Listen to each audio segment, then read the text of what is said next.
أعوذ بالله من الشيطان الرجيم. بسم الله الرحمن الرحيم.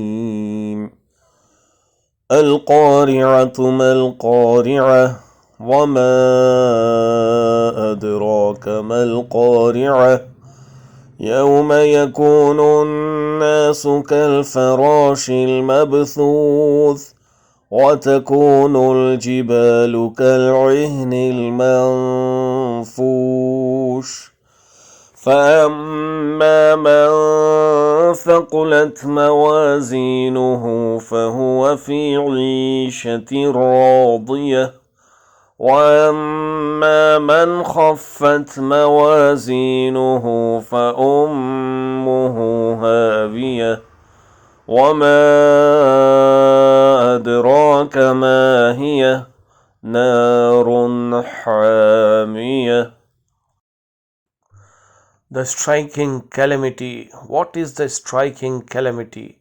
And what can make you know what is the striking calamity? It is the day when people will be like moths dispersed, and the mountains will be like wool fluffed up. Then, as for one whose scales are heavy with good deeds, he will be in a pleasant life. But as for one whose scales are light, his refuge will be an abyss. And what can make you know what that is? It is a fire intensely hot. खड़खड़ा देने वाली, क्या है वो खड़खड़ा देने वाली? तुझे क्या मालूम कि वो खड़खड़ा देने वाली क्या है?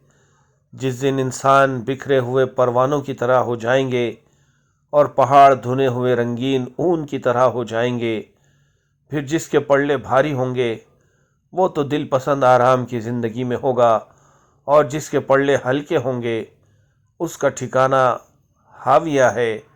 तुझे क्या मालूम कि वो क्या है? वो तुंद और तेज़ आग है।